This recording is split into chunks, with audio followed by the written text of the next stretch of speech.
The mop bucket rattled across the marble floor of Fort Mason's military headquarters as Jake Miller, the night janitor, hummed quietly under his breath. The brass nameplates on the walls reflected the soft glow of the corridor lights, names of heroes, officers, people who mattered. He never expected his life to intersect with any of them. Not again. But that night, when General Rebecca Hayes stopped him in the hallway and said, "Excuse me, you missed the spot," his world, and hers, was about to change forever. Jake was a single dad, raising his 10-year-old daughter Lily in a small apartment above a laundromat. He worked nights cleaning military offices to pay for her school and asthma medication. Every evening before work, Lily would say, "Daddy, you smell like soap and courage." He'd laugh. Well, one of those is true. No one at the base knew Jake had once been one of them, a soldier. But when his wife died and Lily got sick, he hung up his uniform and took the only steady job he could find. He didn't mind mopping floors, he just minded being invisible.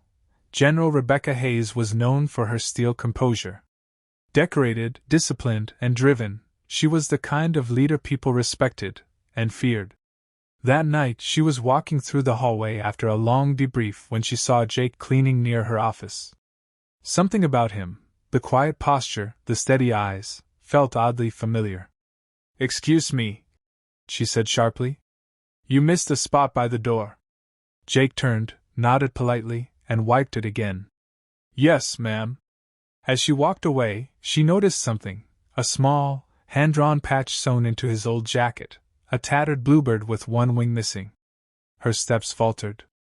That same symbol was tattooed on her shoulder, a private design shared only between members of her lost platoon, the Bluebird Unit, which had been disbanded after a tragic mission 12 years ago. The next night, Jake was cleaning near her office again when she approached him. "Where did you get that patch?" she asked quietly. Jake hesitated, his hand tightening around the mop handle.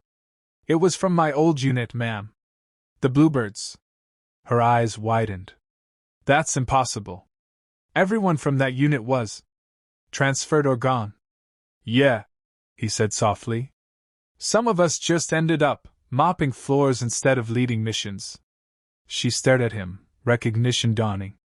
"Sergeant Miller," she whispered. He nodded. "Used to be."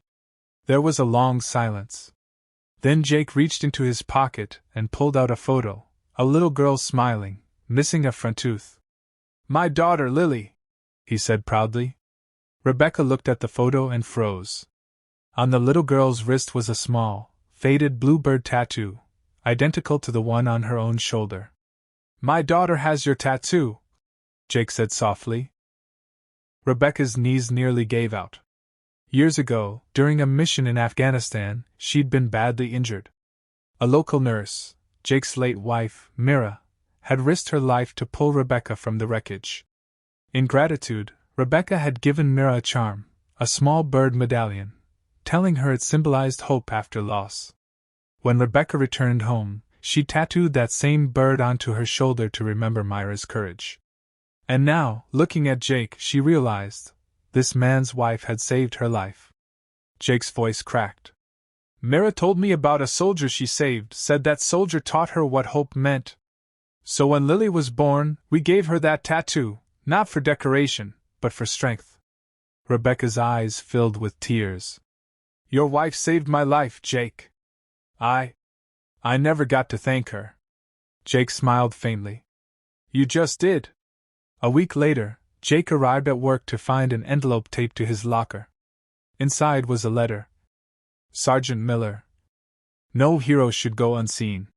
Report to Command HQ at 0900. Bring your daughter. General Hayes."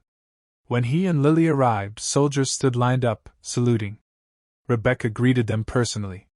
"Lily," she said warmly, kneeling down, "your mom once saved my life. I think it's time the world knows what she, and your dad, did." She turned to Jake. "We're reinstating you as a civilian honor guard and creating the Mira Miller Scholarship for children of fallen medics." Lily threw her arms around Rebecca. "Thank you, ma'am." Rebecca hugged her back, whispering, "Your mom's bluebird keeps flying."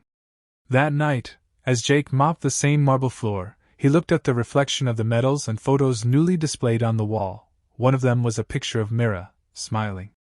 He whispered, "See, honey? Your bluebird made it home." Rebecca watched from the hallway, her own tattoo peeking from beneath her sleeve, a symbol now shared by 3 lives forever connected by courage, loss, and love. Because sometimes, the quietest people carry the loudest stories.